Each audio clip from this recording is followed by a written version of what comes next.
Have you ever felt drawn to someone so strongly that you called it destiny, only to realize later you were following a familiar wound? Have you ever looked back at a relationship and wondered why you ignored the signs that now seem impossible to miss? Welcome back to the channel. Today we are going to talk about a truth that can feel uncomfortable at first, but becomes deeply freeing once you see it clearly. Many people do not marry the wrong person because they are foolish. They marry the wrong person because they are unconscious in love. And unconsciousness does not mean you are a bad person. It means old patterns are driving the car while your wiser self is sitting quietly in the back seat. There are two main ideas we are going to hold the entire time. First, the wrong person often feels right because they match an old emotional map, not because they match your real needs. Second, love is not only about attraction, it is about awakening. If you do not bring awareness into relationships, you will repeat the same karma in different faces, different cities, different timelines, until you finally learn the lesson your life keeps offering. Let us start with something simple and brutal. Most of us are trained to believe that love should feel natural, effortless, like two puzzle pieces clicking together. But that belief is exactly why we get trapped, because what feels natural is often what feels familiar. And familiar does not always mean healthy. Familiar can mean your nervous system recognizes the same emotional climate you grew up with. Familiar can mean your heart learned to call anxiety excitement. Familiar can mean you mistake longing for love. Familiar can mean you confuse intensity with intimacy. If you grew up in a home where affection was unpredictable, you may feel most alive when love is unpredictable. If you grew up needing to earn approval, you may feel most devoted to someone you have to earn. If you grew up around emotional distance, you may be attracted to people who keep you at arm's length, not because you want pain, but because your mind believes pain is normal. This is not romance. This is conditioning. Now imagine what happens when you carry that conditioning into adulthood. You meet someone and your body reacts. Your stomach flips. Your heart races. Your thoughts become loud. You cannot stop thinking about them. You call it chemistry. You call it fate. But chemistry can be your nervous system recognizing a pattern that once meant survival. This is why people chase the wrong person with a kind of devotion that looks spiritual. They say, "I cannot explain it. It is magnetic. It feels like we are meant to be." And sometimes what they are feeling is not destiny. Sometimes it is a karmic loop, an old story asking for a new ending. Let me tell you a story that might feel uncomfortably familiar. There is a person I will call Ava. Ava is smart and kind. She wants love, but she also wants peace. She tells herself she will not settle. She tells herself she wants someone emotionally mature. Then she meets someone named Leo. Leo is charming, confident, and slightly out of reach. He is warm one day, undistant the next. He praises her, then disappears. He pulls her close, then creates space without explanation. Ava feels confused, but the confusion makes her think harder. She tries more. She becomes more invested. She tells herself he is just busy. She tells herself he is afraid of intimacy. She tells herself she can love him into safety. But notice what is happening. Ava is not bonding through mutual devotion. Ava is bonding through intermittent reward. The brain gets addicted to unpredictable affection. The heart gets trained to chase. The ego gets convinced that if it can finally win, it will finally be worthy. Weeks become months. Ava loses sleep. She checks her phone constantly. She tries to look calm on the outside while her inner world spins. She begins to shrink her needs so she does not scare him away. She begins to accept less and call it understanding. She begins to tolerate uncertainty and call it romance. If someone asked her, "Is this love?" she would say yes. But if someone asked her, "Do you feel safe?" she would not know how to answer.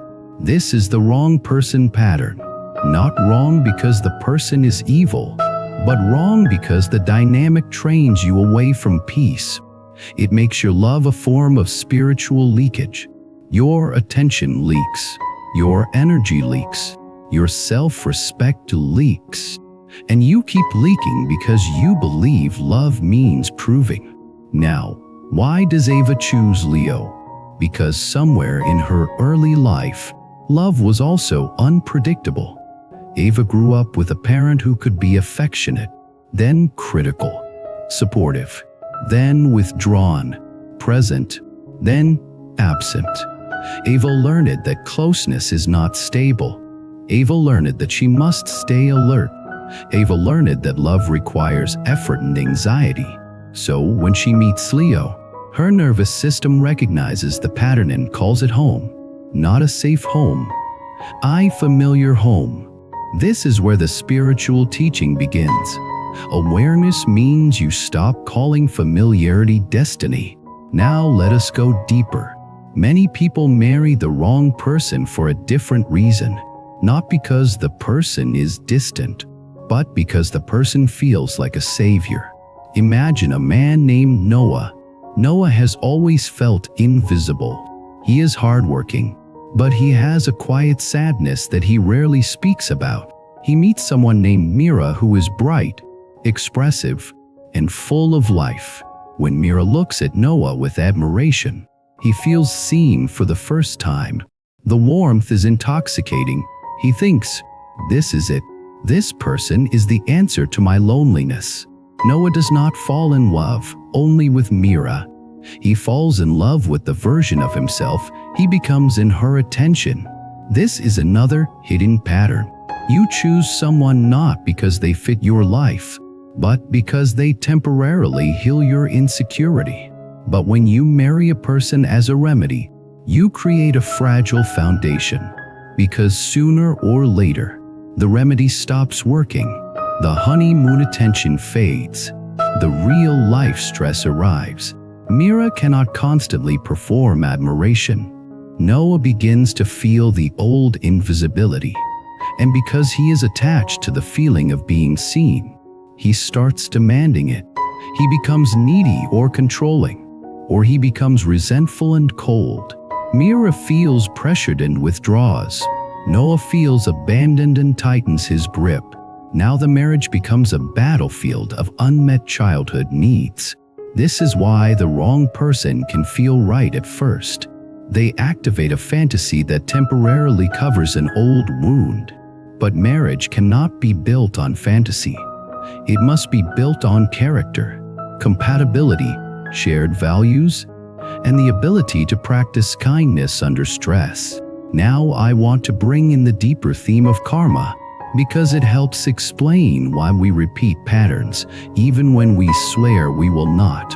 Karma in a practical sense is not a cosmic punishment. Karma is momentum. It is the way your habits, beliefs, and emotional reflexes shape your choices and then shape your consequences.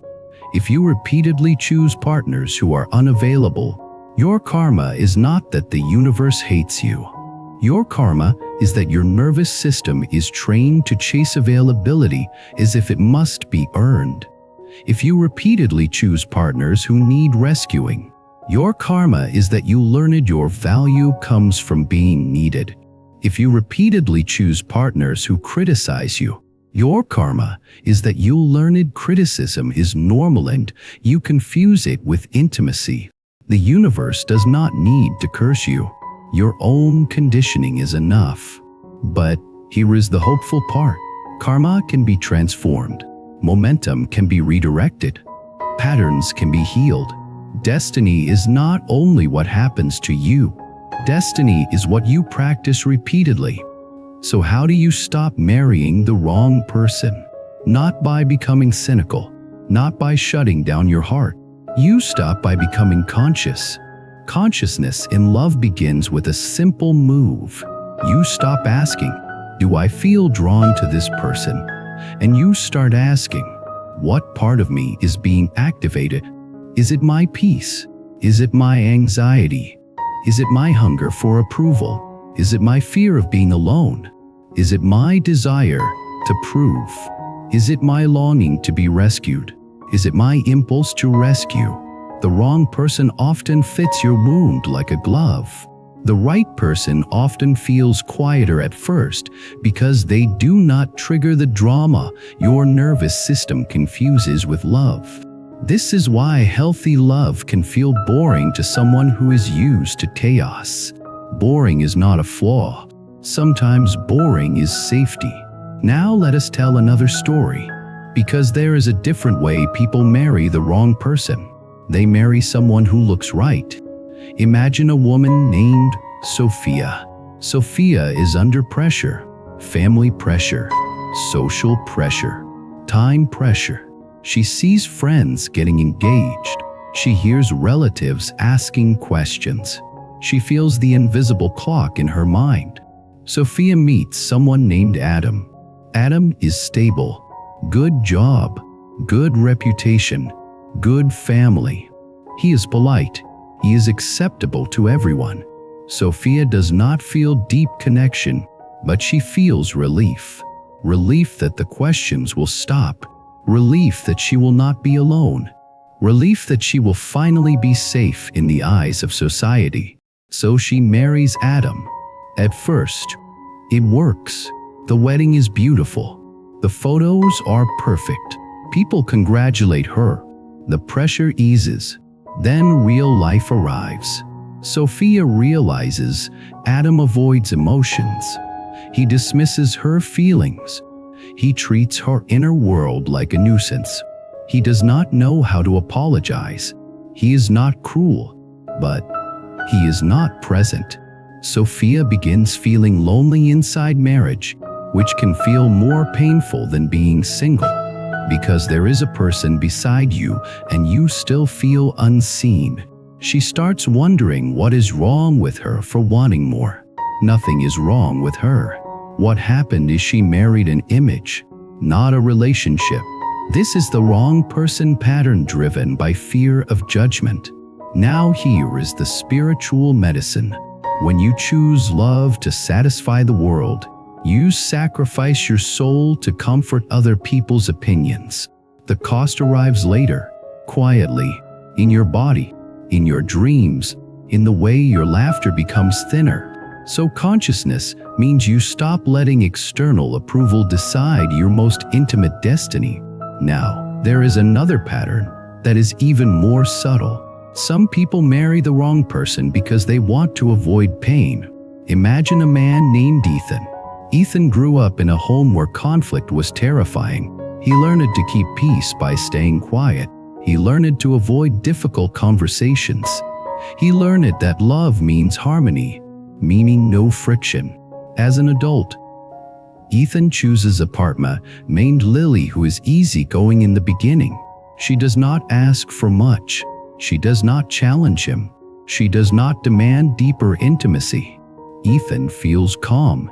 He thinks this is a healthy relationship. But what he is actually feeling is the absence of growth. Real intimacy requires honesty. And honesty sometimes creates discomfort. Real partnership requires negotiation. And negotiation sometimes creates conflict. If you avoid all discomfort, you will avoid real intimacy. Years later, Ethan and Lily feel like roommates, not because they hate each other, but because they never learned to be fully real with each other. Ethan avoided conflict, and in doing so, he avoided depth. This is another reason people marry the wrong person. They pick the person who allows them to remain emotionally unchallenged.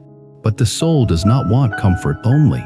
The soul wants awakening. The soul wants truth.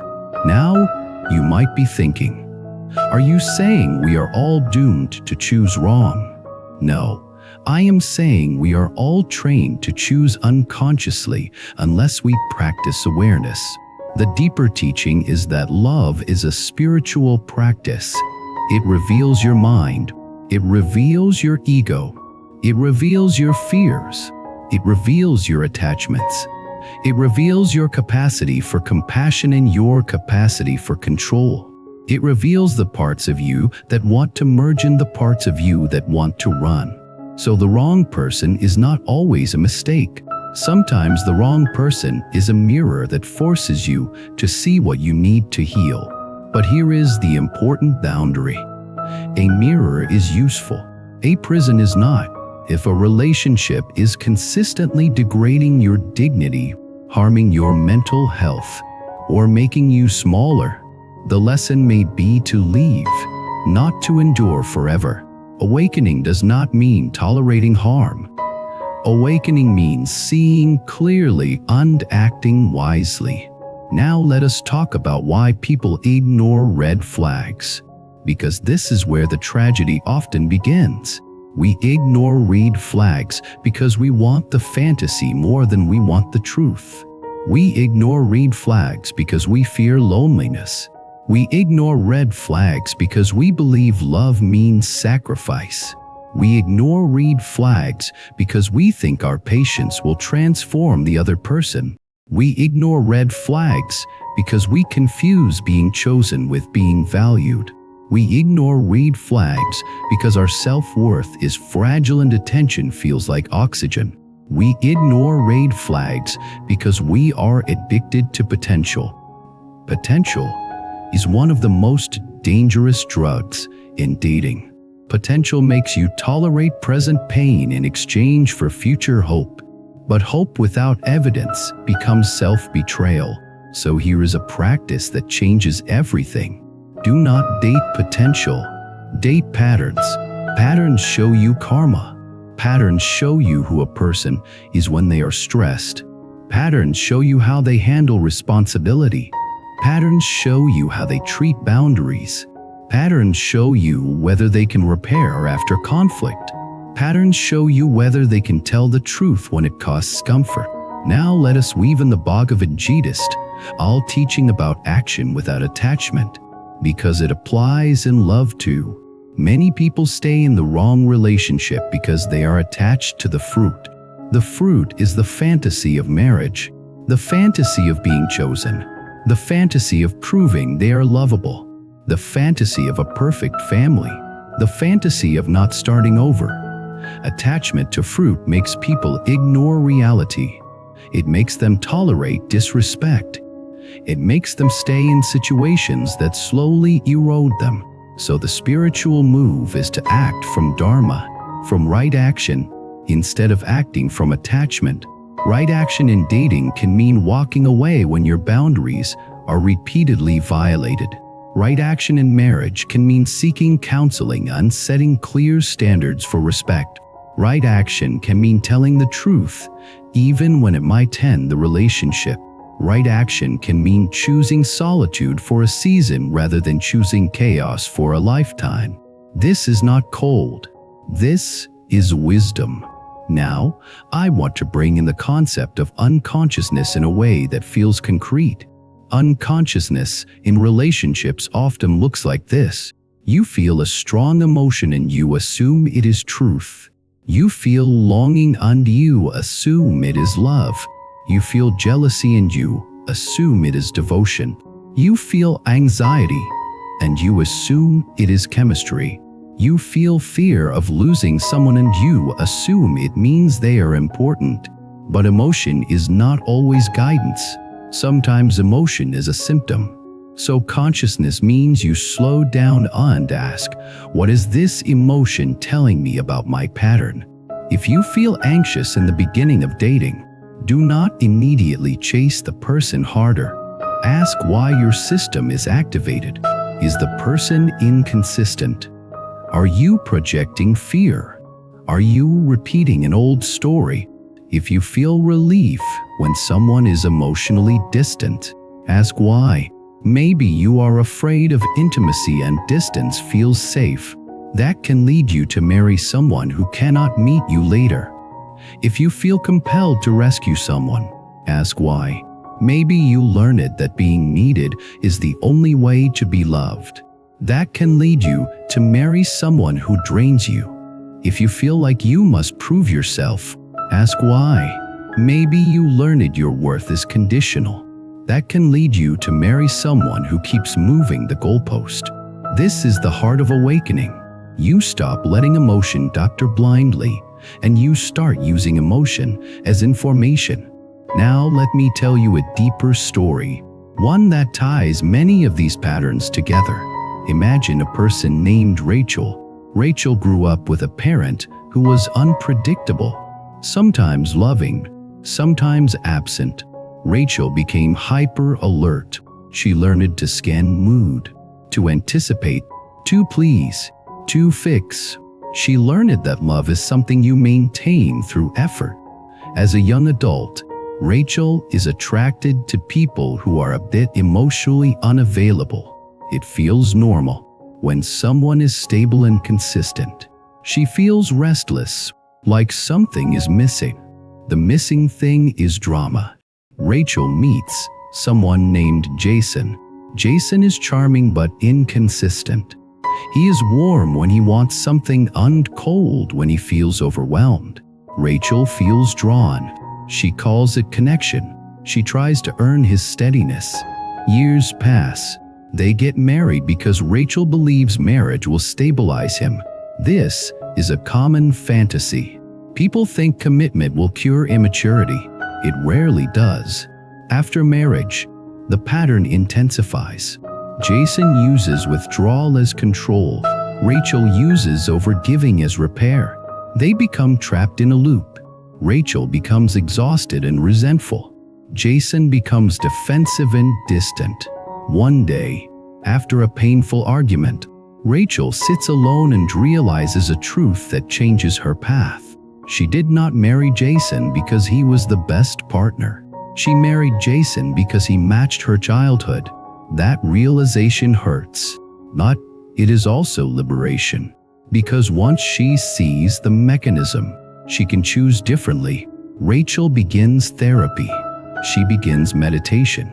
She begins practicing being with discomfort without chasing external reassurance. She learns to soothe herself. She learns boundaries. She learns that love does not need to be earned through suffering. As she becomes more stable, something happens. Jason either rises to the new standard or he does not. If he does, the marriage can heal. If he does not, Rachel will eventually leave, not from hatred, but from clarity. In both outcomes, Rachel wins because she ends the karmic loop of chasing love. That is what awakening looks like. Now, I want to address something that many people do not want to admit. Sometimes we marry the wrong person because we have not become the right person yet. This is not shame. This is responsibility. If you have not learned to regulate your emotions, you may marry someone who triggers you constantly. If you have not learned to speak truth, you may marry someone who benefits from your silence. If you have not learned boundaries, you may marry someone who takes too much. If you have not learned patience, you may marry someone who feels exciting but unstable. If you have not learned self-respect, you may marry someone who mirrors your lack of self-respect. So the path is not only finding the right person. The path is becoming someone who can choose wisely and love cleanly. Now, what does clean love look like?